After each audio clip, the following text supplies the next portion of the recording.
The night my restaurant opened, every table was set, every candle was lit, and every person I loved chose to be somewhere else. I stood alone in a dining room that smelled like rosemary butter and fresh bread, while my family laughed across town at my brother's backyard promotion party. By the end of that night, I realized something painful. They never expected me to succeed, they only expected me to stay available. My name is Julia Mercer. I was 34 years old when I opened my first restaurant, and for most of my life, I believed that if I worked hard enough, loved deeply enough, and sacrificed quietly enough, my family would eventually see me as someone worth celebrating. Instead, they treated me like the backup plan everyone forgets about until they need something. That grand opening night finally shattered the illusion I had spent years protecting. The restaurant had taken me almost 5 years to build.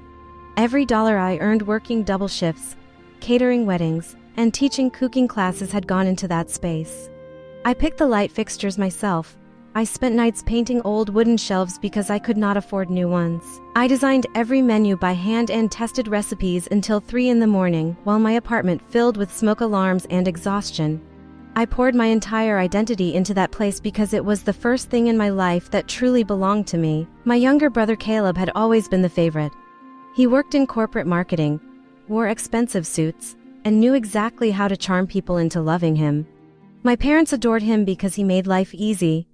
He gave them polished success they could brag about at dinner parties. I was the difficult child with artistic dreams and unstable ambitions. Whenever relatives asked what I did, my father would laugh awkwardly and say something like, "Julia cooks fancy food downtown while Caleb handles real business." Everyone would chuckle while I smiled like it did not hurt. Still, I invited all of them to my opening night. My parents, Caleb, my Aunt Denise, my cousins. Even distant relatives I barely spoke to anymore. I mailed handwritten invitations weeks in advance because some foolish part of me still wanted their approval. I imagined them walking through the doors smiling proudly while I introduced them to my staff and served them the dishes I spent years perfecting. I pictured my mother crying happy tears. I pictured my father finally looking at me with respect instead of concern. Instead, opening night arrived and the seats stayed empty. At first, I kept making excuses for them. Traffic was probably bad, maybe they were running late. Maybe my mother forgot the time. I checked my phone every few minutes while greeting customers with fake confidence. A few reservations arrived, enough to keep the night alive. But the long table near the back that I reserved for my family remained untouched. Their menu sat perfectly folded beside polished wine glasses that no one ever lifted. Around 8:30, I finally opened Instagram during a slow moment near the kitchen. The first thing that appeared was Caleb's story. Music blasted through the screen while people danced around my parents' backyard holding red cups and laughing under string lights. Someone carried out a huge cake decorated with "Congratulations, Caleb." My mother was clapping. My father had his arm around Caleb's shoulders like he had just won an award. Half my family crowded into the frame smiling like they had nowhere else in the world they needed to be. I stared at the video until the screen dimmed in my hand. That was the exact moment something inside me finally snapped. By closing time, the restaurant was silent except for the hum of refrigerators and the soft music still drifting from the speakers overhead. I wiped down and touched tables while fighting tears I refused to let fall. The lemon tarts I made for my mother sat untouched in the dessert case. Caleb's favorite steak special had never been ordered once. I folded napkins nobody used and stacked plates nobody touched while realizing I had spent most of my life begging for scraps of love from people who treated me like an afterthought. Then my phone buzzed. "Dad, we need to talk about the restaurant. Not congratulations, not sorry we missed it, not are you okay. Just business." I sat down at the empty bar and stared at that message for almost a minute. Then I typed the sentence that changed everything. Effective immediately, the restaurant is closed to all family members. No discounts, no reservations, no exceptions. I hit send and locked my phone. 20 minutes later, someone started pounding on the back kitchen door. Of course it was Caleb. He stood there in his tailored blazer smelling like expensive cologne and beer, holding a plastic container with leftover cake inside. He smiled nervously like he expected me to laugh everything off the way I always had before. "Thought maybe you wanted some cake," he said. I did not smile back. He shifted awkwardly and glanced past me into the kitchen. "Look, Jules, nobody meant anything by tonight. Dad thought your opening was more of a soft launch thing." Soft launch thing? I actually laughed at that because the alternative was screaming. I stepped outside and shut the door behind me. The alley smelled like rain and garbage while Caleb stood there pretending he had not crushed me. I looked him directly in the eye. "I invited you 6 weeks ago," I said quietly. I reminded Mom 3 times. "I spent all day cooking everyone's favorite meals. And you still picked your barbecue over the biggest night of my life." He rubbed the back of his neck uncomfortably. "People got busy." "No," I replied. "People got comfortable. You all assumed I would forgive it because I always do." Caleb sighed dramatically like I was exhausting him. "Come on, Julia. You are acting like this is personal." It was personal, that was the problem. Everything with my family had always been personal. The constant comparisons, the jokes about my unstable career, the way they treated my dreams like hobbies while celebrating every minor achievement Caleb ever accomplished. They never outright told me I would fail. They just quietly prepared for it. Caleb looked down before finally admitting the real reason he came. "Dad wants to invest now. He thinks the restaurant has potential." There it was. Not love, not guilt, opportunity. I crossed my arms and smiled coldly. "Tell Dad the restaurant already has investors, and none of them share my last name." Caleb blinked. "What is that supposed to mean?" "It means you are late," I answered, "and I do not serve leftovers." Then I walked back inside and locked the door behind me. The next morning, I changed every lock connected to my life, not only at the restaurant but at my apartment too. For years my family had treated my home like free storage space and emergency housing. Caleb borrowed my car twice and returned it with empty gas tanks. My aunt once kept furniture in my garage for 8 months. My parents regularly showed up unannounced expecting dinner because apparently being a chef meant I existed to feed everyone. Every time I allowed it because I confused usefulness with love. That stopped after opening night. I also placed a small sign outside the restaurant entrance that read, "Due to overwhelming demand, we are now reservation only. No walk-ins, no exceptions, even for relatives." I meant it as a private joke for myself more than anything else, but someone photographed it and uploaded it online.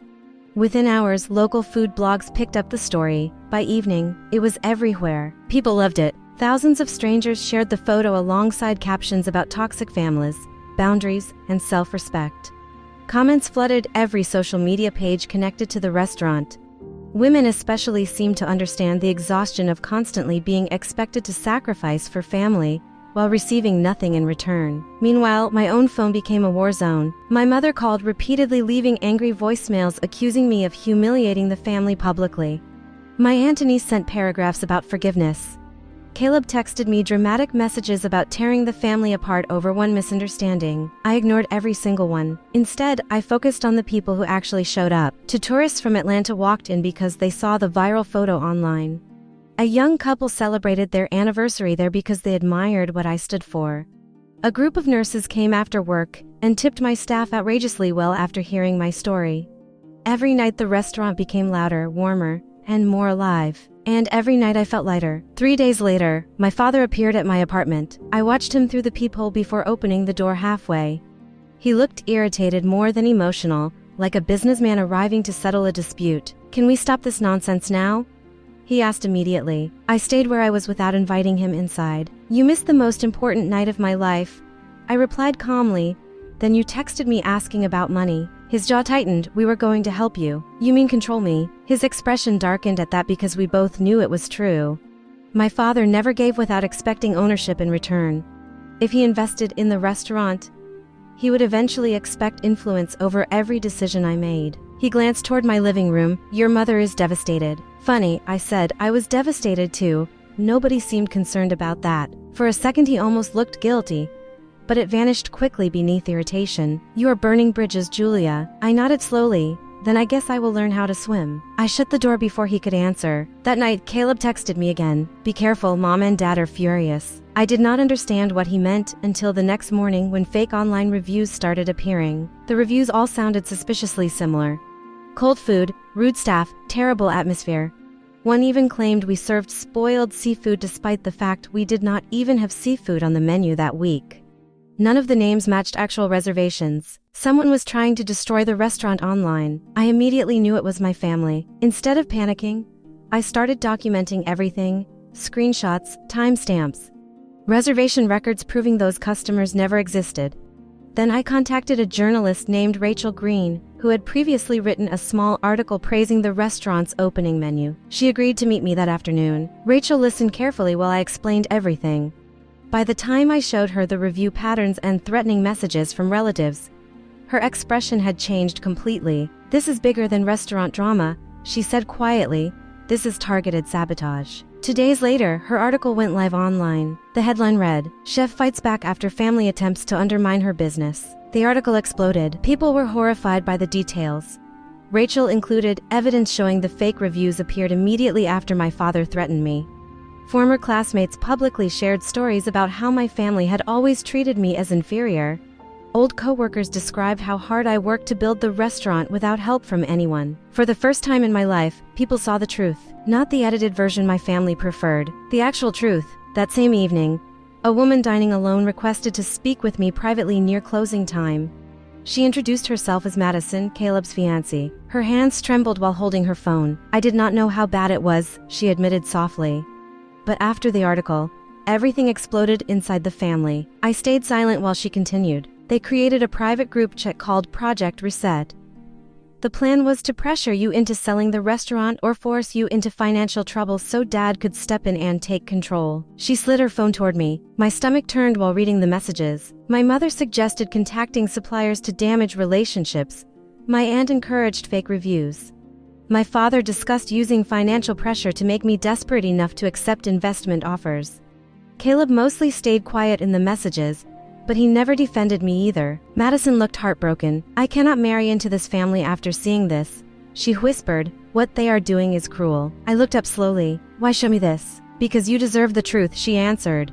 "And because someone should finally choose you." That sentence nearly broke me. Not because it was dramatic, because it was the first time anyone in my family circle ever had. The next morning, everything detonated publicly. Madison leaked the group chat screenshots online herself alongside a statement announcing she ended her engagement to Caleb. Social media exploded within hours. News outlets picked up the story.